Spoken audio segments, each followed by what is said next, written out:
नमस्कार साथियों, हिंदी नेटशाला में पुनः आपका हार्दिक अभिनंदन है। हमारे इस चैनल पे तैयारी करते हैं हम सब मिलकर प्रतियोगी परीक्षाओं की। उसी क्रम में यूपी टीजीटी परीक्षा के पुराने पेपर सॉल्व कर रहे हैं हम। ये पूरी सीरीज रहेगी 2001 से आज तक जितने भी पेपर यूपी टीजीटी के आयोजित हुए वो सब मैं आपको इस सीरीज के माध्यम से करवा रही हूँ। ये सीरीज हमारी चल रही है, कम से कम 1,500 से 2,000 प्रश्न मैं आपके बिल्कुल प्रामाणिक स्तर पर टीजीटी के पुराने पेपर से तैयार करवा रही हूँ। नए विद्यार्थी इसे प्रैक्टिस सेट पुराने पेपर के रूप में सॉल्व करें, लेकिन जो विद्यार्थी पहले से तैयारी कर रहे हैं, जिन्होंने पुराने टीजीटी पीजीटी या अन्य प्रतियोगी परीक्षाएं दे रहे हैं, वो प्रैक्टिस सेट के रूप में इसे सॉल्व करें। तरीका बताऊंगी, 5 मिनट आपके प्रश्न सही सॉल्व करवाने से पहले लूंगी। ध्यान से सुनिएगा क्योंकि आप बार बार कमेंट करें टीजीटी की तैयारी कैसे करें। तो देखिए, प्रैक्टिस सेट का तरीका यह है कि आपको जितने इसमें आ रहे हैं, मान लीजिए आज की कक्षा में हमने 40 प्रश्न सॉल्व करे, तो 40 प्रश्न में से जितने आपके सही हो रहे हैं वो आप ईमानदारी पूर्वक कमेंट बॉक्स में लिखिए, जिनके पढ़ते ही आपको उत्तर आ रहे हैं। मतलब दिमाग पे जोर देना नहीं पड़ रहा आपको, आपने प्रश्न की पंक्तियां पढ़ी और उत्तर आपके माइंड में क्लिक हो गया। ऐसे उत्तर कितने हैं उसको आप कमेंट बॉक्स में लिखें। उससे क्या होगा कि सब लोग जब कमेंट बॉक्स में अपने सही उत्तर लिखेंगे तो आप एक तुलनात्मक अध्ययन कर पाएंगे कि आपकी तैयारी का स्तर क्या है। ठीक। दूसरा, जो प्रश्न आपको बिल्कुल नहीं आ रहे हैं, एक रजिस्टर रखिए अपने पास जहां आप परीक्षा से पहले रिवीजन के हिसाब से, तो वहां शॉर्ट में लिख लीजिए। व्याख्या आपको नहीं लिखनी है, आपको सिर्फ प्रश्न लिखना है और उत्तर लिखना है। ये नोट्स आपके परीक्षा से पूर्व रिवीजन के टाइम वाले होंगे कि परीक्षा से पूर्व तो इतना व्याख्यात्मक हम पढ़ेंगे नहीं, केवल रिवीजन करेंगे। तो बस शॉर्ट में प्रश्न लिखिए। जो नहीं आ रहा है, जो आ रहा है उसे छोड़ दीजिए, उसका तो रिवीजन हो ही गया। ठीक। जो नहीं आ रहा है केवल वो नोट डाउन करते हुए चलना है। व्याख्यात्मक तरीके से इसको हल करेंगे तो प्रैक्टिस भी हो रही है आपकी, आपका मूल्यांकन भी हो रहा है, आपकी तैयारी का दोनों काम हो रहे हैं, साथ ही साथ आपके पुराने पेपर सॉल्व हो रहे हैं। और इन्हीं में से प्रश्न रिपीट होंगे।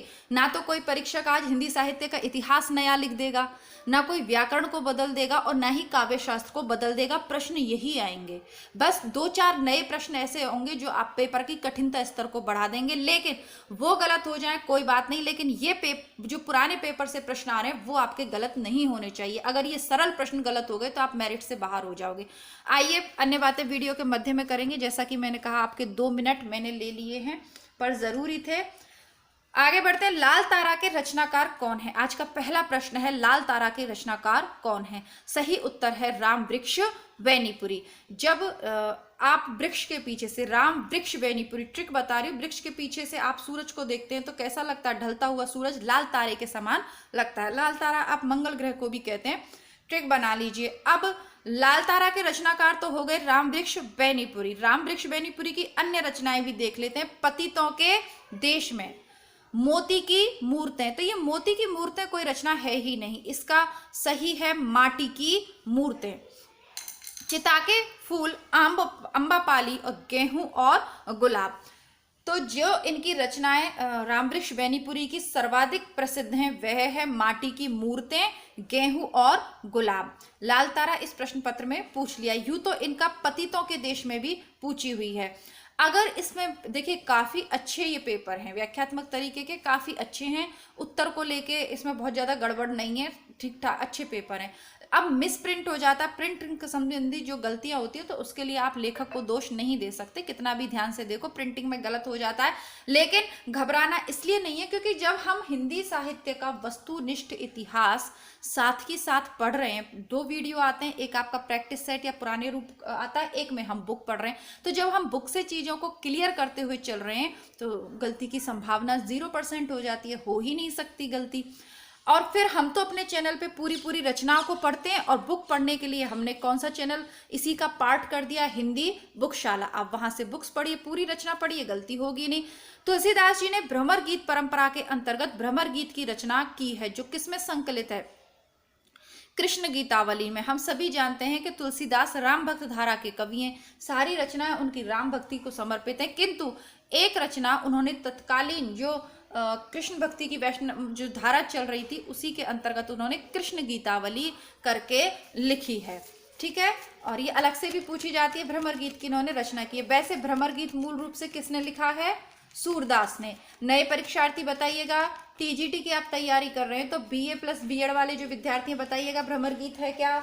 मैं बता देती हूँ, भ्रमर गीत है जहां उद्धव गोपियों का संवाद होता है साहित्य में, उसे हम भ्रमर गीत प्रसंग के नाम से जानते हैं। मूल रचना सूरदास की है। अब एक होता है भ्रमर गीत और दूसरा होता है भंवर गीत, दोनों ही पूछ लिए जाते हैं, इसलिए मैं आपको बता रही हूँ। भंवर गीत यानी भ के ऊपर चंद्र बिंदु होता है।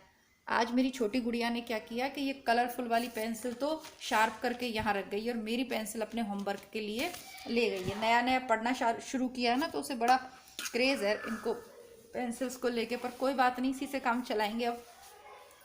तो भ्रमर गीत जो है नंददास का है, भ्रमर गीत सूरदास का है। दोनों में अंतर है, दोनों ही पूछे जाते हैं पेपर में, हड़बड़ी में ढंग से पढ़िएगा, ठीक है। एक छोटी सी मात्रा बस भ्र और ये भवर, बस इतने से मैं पढ़ने में गलती कर दी तो 2 नंबर आपके चले जाएंगे, इसलिए इतना टाइम मैंने आपको समझाने में दिया। आगे बढ़ते हैं। मैंने आपको पूर्व में भी कहा है कि पढ़ तो आप बहुत जगह से लेंगे, लेकिन यदि आप इस चैनल पे हैं तो आपके जो संशय हैं, जो गलतियां हो सकती हैं, बस उन सबको मैं साथ के साथ बताती रहती हूँ। और तुलसीदास की 12 रचनाएं मानी हैं शुक्ल ने। रामलाला नहचू, पार्वती मंगल, जानकी मंगल, बरवे रामायण, वैराग्य संदीपनी, रामाज्ञा प्रश्नावली, कवितावली, गीतावली, विनय पत्रिका और रामचरित मानस। प्रसिद्धि का आधार रामचरित मानस है, दोहा चौपाई शैली में लिखी गई है। और बहुत अच्छी बात यह है कि रामचरित मानस विभिन्न प्रतियोगी परीक्षाओं के सिलेबस में है, इसीलिए जो इसी चैनल का दूसरा भाग है हिंदी बुकशाला, वहां पर हम रामचरित मानस पुस्तक को पढ़ रहे हैं, बालकांड पढ़ रहे हैं, और इसके अलावा चंद्रगुप्त नाटक हम पढ़ रहे हैं। यदि दोनों आपके सिलेबस में हैं तो बुकशाला पर देख लीजिएगा। नए विद्यार्थी जो इस चैनल से जुड़ रहे हैं, मैं बता दूं कि इसी चैनल का दूसरा भाग है हिंदी बुकशाला, तो उसको जरूर देखें। उसकी प्लेलिस्ट में आपको सभी किताबें मिल जाएंगी निःशुल्क रूप से, ठीक। आगे बढ़ते हैं। भक्तन को कहा सीकरी सो काम, आवत जावत पनहिया टूटी, बिसर गयो हरिनाम। पंक्तियां किसकी हैं? तो ये कुंभन दास की पंक्तियां हैं। कुंभन दास अष्टछाप के कवि थे। अष्टछाप के सबसे वयोवृद्ध यानी सबसे वृद्ध कवि थे कुंभन दास। जब इनको अकबर ने सीकरी में बुलाया, आमंत्रित किया, तो कुंभन दास ने ये पंक्तियां कही थी, क्योंकि उतना समय वो हरि भक्ति से दूर रहे, और क्या है फालतू में उनकी पन्हैया अर्थात पन्हा जूतियां ही टूटी, बाकी तो सीकरी में क्या करना, उनको कुछ नहीं करना। सीकरी के दरबार में तो वो लोग हाजिरी लगाने जाएं जिन्हें राजा की से कुछ अशर्फियां मिलने वाली हों, कुछ दाम लेना हो। लेकिन कुंभन दास कहते हैं कि हम जैसे भक्तों का वहां क्या काम, आवत जावत पनैया टूटी, बिसर गयो हरि को नाम। पूरी कहानी आपको बता दी है मैंने ताकि गलती न हो। भक्ति काल को सबसे पहले किसने हिंदी साहित्य का स्वर्ण युग कहा? ग्रियर्सन ने। Grierson the modern vernacular literature of Hindustani इतिहास ग्रंथ के रचनाकार जॉर्ज ग्रियर्सन ने कहा कि भक्ति काल हिंदी साहित्य का स्वर्ण युग है। चंडी चरित्र किसकी विशिष्ट साहित्यिक रचना? बहुत पूछी जाती है। गुरु गोविंद सिंह की ये रचना है। भक्ति काल के काफी सारे प्रश्न हैं इसमें। गुरु गोविंद सिंह की विशिष्ट साहित्यिक रचना है। इनकी रचनाओं के संग्रह का नाम दशम ग्रंथ है।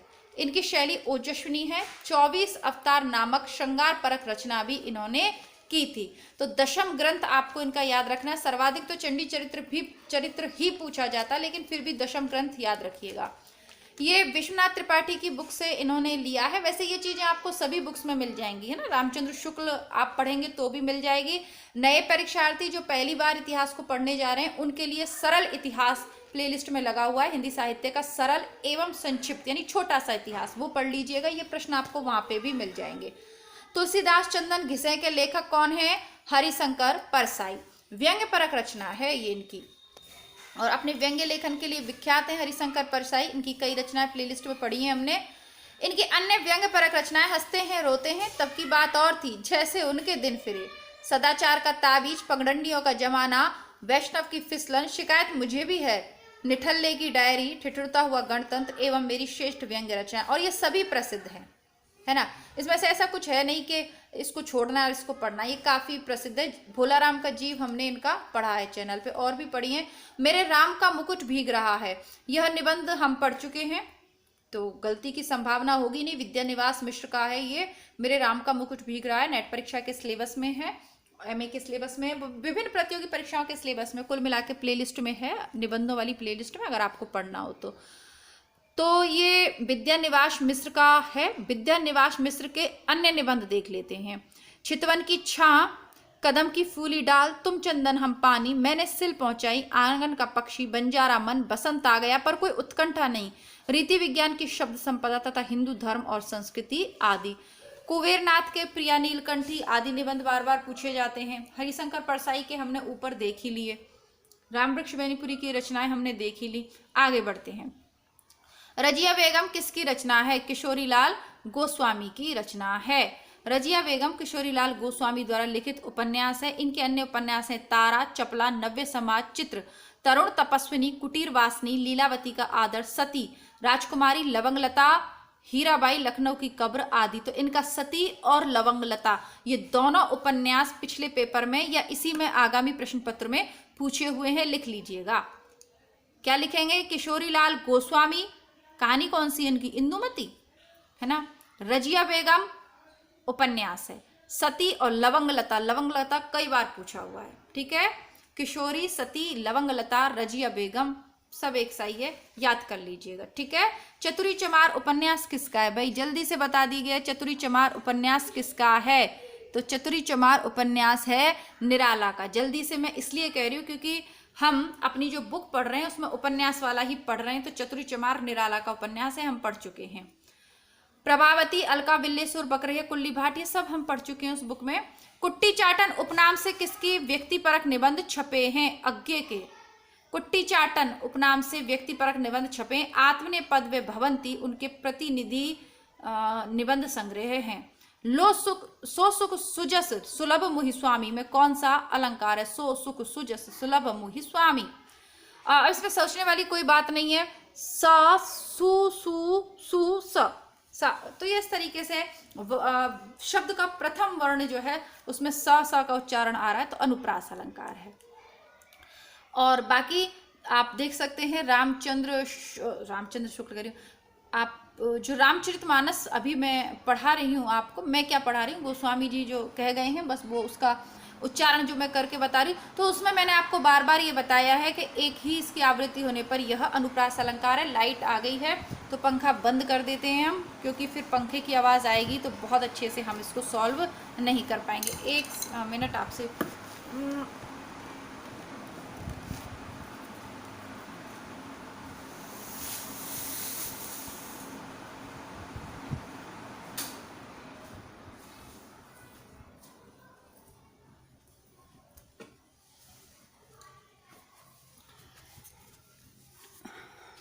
आगे बढ़ते हैं। मात्रिक विषयक संयुक्त छंद कौन सा है? कुंडलिया। मात्रिक विषम संयुक्त छंद कुंडलिया है। इसमें 6 चरण होते हैं। एक दोहा एक रोला होता है। दोहा का चौथा चरण रोला के प्रथम चरण में दोहराया जाता है। दोहे का प्रथम शब्दी रोला के अंत में आता है। छप्पे मात्रिक विषम छंद है। हरिगीतिका मात्रिक सम छंद है। सोरठा मात्रिक अर्ध सम छंद है। परश का विलोम होगा कोमल। परश यानी कठोर और कोमल और उसका विपरीत होगा कोमल। जंगम का विलोम होगा स्थावर। बादल का पर्यायवाची कौन सा नहीं है? जलधि। जलधि धी धारण करने के योग्य में, तो जलधि सेकंड नंबर का ऑप्शन होता है समुद्र का। मेघ, वारिद, जलद, द यानी देने के योग में। जल कौन देता है? वारी अर्थात जल देने वाला, वारिद जल देने वाला, जलद वारी देने वाला वारिद, लेकिन जल को धारण करने वाला जलधि कौन? समुद्र। अन्न को पचाने वाली अग्नि है जठराग्नि, सभी जानते हैं। बड़वाग्नि क्या होती है? जब समुद्र में आग लग जाती है तब बड़वाग्नि होती है। दावाग्नि और दावानल एक ही है, जंगल की आग, ठीक है। संदेश रासक के रचयिता है अब्दुल रहमान। अब्दुल रहमान अपने नाम से इस्लाम धर्मावलंबी ज्ञात होते हैं, किंतु उनकी रचनाओं पर इस्लाम का प्रभाव नहीं के बराबर है। संदेश रासक लिखा है अब्दुल रहमान ने। कालिदास हजारा के रचयिता कौन है? कालिदास हजारा नामक मुक्तक ग्रंथ की रचना रीतिकालीन कवि कालिदास ने की थी। तो आप इसे जो संस्कृत वाले कालिदास समझने की भूल ना करें, ये रीतिकालीन कवि हैं कालिदास, उन्होंने कालिदास हजारा की रचना की है। ध्यान दीजिएगा, इस प्रश्न को एक बार और देख लीजिएगा। आचरण की सभ्यता निबंध किसका है? अध्यापक पूरण सिंह का है और निबंध वाली प्लेलिस्ट में पढ़ चुके हैं। इनके अन्य हैं सच्ची वीरता, पवित्रता, मजदूरी और प्रेम, यह भी हम पढ़ चुके हैं। कन्यादान, अमेरिका का मस्त योगी, वॉल्ट व्हिटमन आदि, और पिछले पेपर में भी ये पूछा हुआ है। चंद्रदश शर्मा गुलेरी का कछुआ धर्म बहुत ही जो है फेमस है। बाल मुकुंद गुप्त का शिव शंभू के चिट्ठे काफ़ी फेमस है। श्याम सुंदर दास का तो अभी मुझे याद आ नहीं रहा। आलोचना इनकी ज़्यादा फेमस है। सुलोचना निबंध संकलन किसका है? भारतेंदु हरिश्चंद्र का निबंध संकलन है। इनके अन्य निबंध संकलन है परिहास वंचक, दिल्ली दरबार दर्पण तथा लीलावती। तो दिल्ली दरबार दर्पण, ये कई सारे भारतेंदु के निबंध भी चैनल पे उपलब्ध हैं, आप पढ़ लीजिएगा। भारतवर्षोन्नति कैसे होती है, वैष्णव धर्म और भारतवर्ष, इस तरीके से। तूफानों के बीच नामक रिपोर्टाज के लेखक हैं, ये तूफानों के बीच रिपोर्टाज है रांघे राघव का। रांघे राघव का रिपोर्टाज है तूफानों के बीच। तूफानों के बीच जो है शिवदान सिंह चौहान का कौन सा है? लक्ष्मीपुरा, जो कि प्रथम रिपोर्टाज भी हम मानते हैं इसे। तो शिवदान सिंह चौहान ने लिखा है लक्ष्मीपुरा। धर्मवीर भारती ने लिखा है युद्ध यात्रा। शमशेर बहादुर सिंह ने लिखा है प्लॉट का मोर्चा। घुमक्कड़ शास्त्र यात्रा वृत्त के लेखक कौन हैं? राहुल सांस्कृत्यायन। घुमक्कड़ शास्त्र यात्रा वृत्त के लेखक हैं राहुल सांस्कृत्यायन। अन्य इनके हैं मेरी लद्दाख यात्रा, मेरी तिब्बत यात्रा, यात्रा के पन्ने, रूस में 25 मास और एशिया के दुर्लभ भूखंड। काफी घुमक्कड़ी प्रवृत्ति के व्यक्ति हैं राहुल सांस्कृत्यायन। तो मेरी तिब्बत यात्रा, इसको बुक को हम पूरा पढ़ चुके हैं। मम्मा मैं स्कर्ट पहनी हूँ येलो वाली।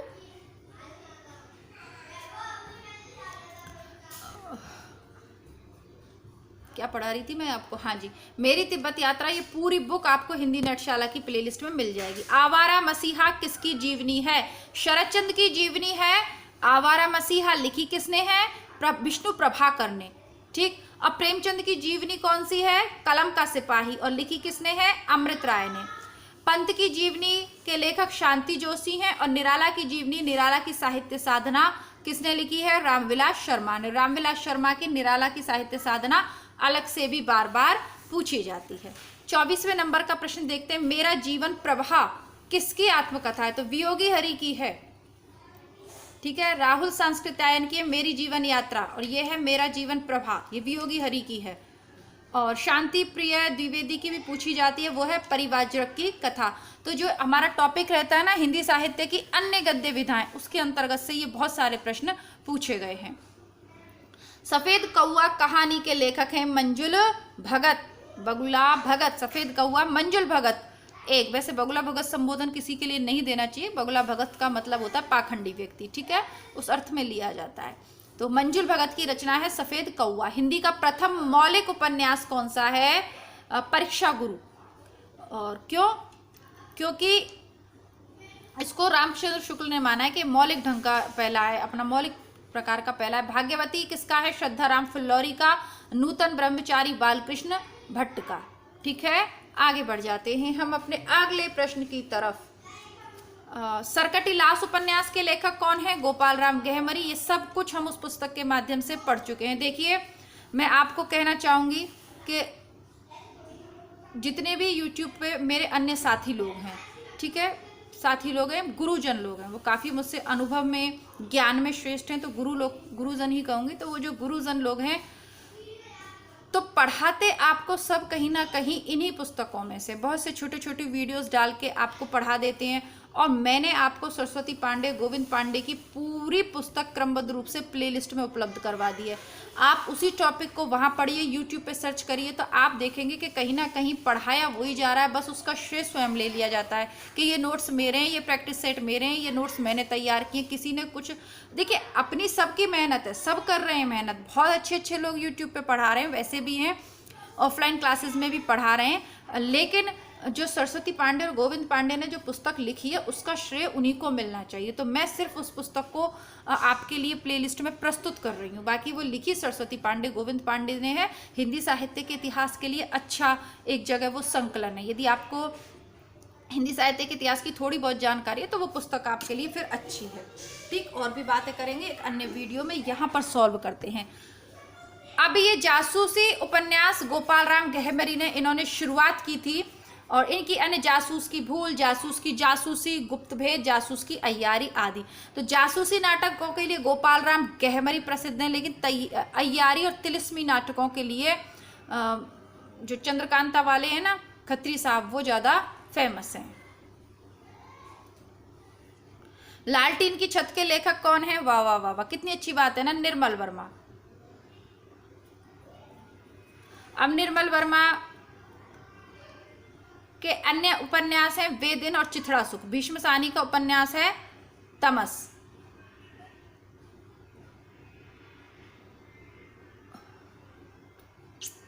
इन सब के हम पढ़ चुके हैं।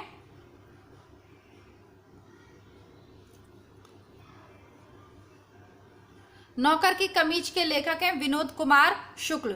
नौकर की कमीज विनोद कुमार शुक्ल, ठीक है, इसको सही से देख लीजिएगा। निर्मल वर्मा के चर्चित कहानी संग्रह है परिंदे। परिंदे कहानी हम पढ़ चुके, दोनों चैनल्स पे आपको मिल जाएगी। निर्मल वर्मा मन की गहरी परतों को उघाड़ने वाले कहानीकार हैं। परिंदे उनका चर्चित कहानी संग्रह है और बीच बहस में तथा पिछली गर्मियों में उनके कहानी संग्रह लंदन की रात और कुत्ते की मौत अन्य कहानी संग्रह है। बलदेव खटीक किसकी कविता है? लीलाधर जगूड़ी की। बलदेव खटीक लीला जगत जुगूड़ी की कविता है। इसके अलावा जगूड़ी की इस व्यवस्था में प्रसिद्ध है। नाटक जारी है तथा बची हुई पृथ्वी इनके प्रमुख कविता संग्रह। नाटक जारी है नेट परीक्षा में कई बार पूछा हुआ है। आगे बढ़ जाते हैं। संदर्भ के लेखक कौन है? तो संदर्भ डॉक्टर विनय की एक संयुक्त कवि प्रयास है। एक पुरुष, दूसरा भाग और पुनर्वास का दंड। तो मतलब कई सारे लेखकों ने इसको मिलकर लिखा है। एक पुरुष और 8वीं दशक प्रबंध कृति हैं। मोचीराम तथा पटकथा के लेखक कौन है? धूमिल। मोचीराम तथा पटकथा के लेखक धूमिल। समाधि लेख के लेखक श्रीकांत वर्मा। मैं आपको अन्यों की रचनाएं इसलिए नहीं बता रही हूँ क्योंकि एक ही चीज को 10 बार पढ़ने में टाइम वेस्ट बिल्कुल नहीं करना है। ये जो सब कुछ लिखा हुआ है ये वस्तुनिष्ठ इतिहास में हम पढ़ रहे हैं ना, तो फिर यहाँ पर बार बार मैं क्यों बताऊं? जो बताने का है बस वही बता रही हूँ। आत्मजयी के लेखक हैं कुंवर नारायण और तीसरा सप्तक में इनकी कविताएं संकलित हैं। चक्रव्यूह, परिवेश, हम तुम, आमने सामने, कोई दूसरा नहीं, ये सब इनकी और ये सब मैं आपको करवा चुकी हूँ। शुक्ल की पूरी बुक करवा चुकी हूँ। सरल और संक्षिप्त इतिहास करवा चुकी हूँ। वस्तुनिष्ठ इतिहास में करवा रही हूँ, आपको बस देखना है। ठंडा लोहा के रचनाकार हैं धर्मवीर भारती। अन्य है इनकी अंधायु, 7 गीत वर्ष, कनुप्रिया, सपना अभी भी, गुनाहों का देवता, सूरज का 7वां घोड़ा, चांद और टूटे लोग, बंद गली का आखिरी मकान इत्यादि। किसान के रचनाकार कौन है? मैथिली शरण गुप्त। रंग में भंग, जयदत्त बद्ध, भारत भारती, पंचवटी, झंकार, मंगल घट, नहुष आदि। सरस्वती पत्रिका के संपादक कौन है? महावीर प्रसाद द्विवेदी ने 1903 में सरस्वती पत्रिका का कार्यभार संभाला। शेखर जोशी की रचना है कोशिका घटवार। हम पढ़ चुके हैं, इस रचना को हम अपने चैनल पे पढ़ चुके हैं, कोशिका घटवार। अन्य हैं दाज्यू, बदबू और हलवाहा। प्रयाग रामागमन के लेखक हैं प्रेमधन। प्रयाग रामागमन के लेखक है प्रेमधन। बद्री नारायण प्रेम चौधरी प्रेमघन। अन्य रचनाएं भारत सौभाग्य, जीर्ण जनपद। प्रेमघन ने आनंद कादम्बरी नाम की पत्रिका, नागरी नीरद नामक पत्र भी निकाले थे। मधुमालती के रचनाकार है। मधु और मालती मिलकर क्या करती है? मंजन करती हैं। कुतुबन की कौन सी है? मृगावती। जायसी की पद्मावती और मुल्ला दाऊद की चंदायन। सहजयान के प्रवर्तक कौन है? सरहपा। विश्वामित्र नाटक के लेखक हैं उदय शंकर भट्ट। उदय शंकर भट्ट का विश्वामित्र पौराणिक आधार पर लिखा गया रीति नाटक है। पौराणिक आधार लेकर राधा एवं मत्स्य गंधा आदि रीति नाटकों की भी रचना इन्होंने की है, उदय शंकर भट्ट ने। शिवा साधना नाटक किसका है? तो शिवा साधना नाटक है हरि कृष्ण का। हरि कृष्ण का एक रक्षाबंधन भी काफी फेमस है जो पूछा जाता है, देखते हैं इसमें दिया है। हाँ जी दिया है। प्रेमी के नाटक के कथोपकथन स्वाभाविक है शिवा साधना में। यह छत्रपति शिवाजी के जीवन पर आधारित है। इनका एक अन्य नाटक जो है क्या है? रक्षाबंधन है। जन्मेजय का नाग यज्ञ के लेखक है प्रसाद। अन्य प्रसिद्ध नाटक है सज्जन, कल्याणी परिणय, करुणालय, प्राश्चित, राजश्री, विशाखा, अजातशत्रु, विशाख दत्त जो भी है, अजातशत्रु, कामना, स्कंदगुप्त, एक घूंट, चंद्रगुप्त, ध्रुवस्वामिनी आदि। तो बाकी जयशंकर प्रसाद के नाटकों की प्लेलिस्ट बनी हुई है बुकशाला पर, पूरे नाटक आप वहां से पढ़ सकते हैं, चंद्रगुप्त, स्कंदगुप्त, ध्रुवस्वामिनी वगैरह। अब इसके आगे के प्रश्न कल की कक्षा में करेंगे और मुझे नहीं लगता कि मैंने आपका कोई समय ज़्यादा व्यर्थ किया है क्योंकि स्पीड मेरे बोलने की ठीक ठाक है। तो कम समय में हमने अच्छी तैयारी कर ली है। इन 45 प्रश्न के माध्यम से हमने लगभग 50-60 प्रश्न यहाँ पर सॉल्व कर लिए होंगे। मिलती हूँ आपसे कल इसके अगले भाग में और दूसरा जो वीडियो आएगा वो आएगा आज आपका दलित उपन्यासकार वाला, तो उसको भी देख लीजिएगा। और हिंदी बुकशाला को जिन विद्यार्थियों ने सब्सक्राइब नहीं किया है, याद से बहुत से विद्यार्थी ऐसे हैं जो वीडियोस देख रहे हैं नाम नहीं आते, लेकिन वाईटी स्टूडियो पे आता है कि इतने वीडियो आप लोग देख रहे हो, लेकिन आपने चैनल को सब्सक्राइब नहीं कर रखा है। तो भैया इतनी जो है इतना दंड मुझे आप क्यों दे रहे हो, है ना। आप मेरा चैनल देख भी रहे हो, आप वीडियो देख भी रहे हो, लेकिन चैनल को सब्सक्राइब नहीं कर रहे, इसका कारण क्या है? मुझे कारण कमेंट बॉक्स में लिखिएगा। मुझे समझ में नहीं आता, मैं समझना चाहती हूँ। भाई देख रहे हो तो सब्सक्राइब कर लो, आपका जब काम नहीं रहे, परीक्षा नहीं हो जाए, अनसब्सक्राइब कर देना। अभी तो सब्सक्राइब कर ही सकते हो ना आप जब देख रहे हो तो। और हिंदी बुकशाला एक ऐसा चैनल है जिससे आप जीवन भर जुड़े रह सकते हो, हिंदी साहित्य के विद्यार्थी और हिंदी साहित्य के शिक्षक के रूप में। तो दोनों चैनल जल्दी से अभी की अभी सब्सक्राइब करिए। नहीं मिलेगा हिंदी बुकशाला तो मुझे बताइएगा, मैं आपको लिंक प्रोवाइड करवा दूंगी, लेकिन देख लीजिएगा। बाकी डिस्क्रिप्शन बॉक्स में मैं उसका लिंक आपको दे दूंगी। तो मिलती हूँ आपसे कल या थोड़ी देर बाद, तब तक के लिए नमस्कार, धन्यवाद, जय हिंद।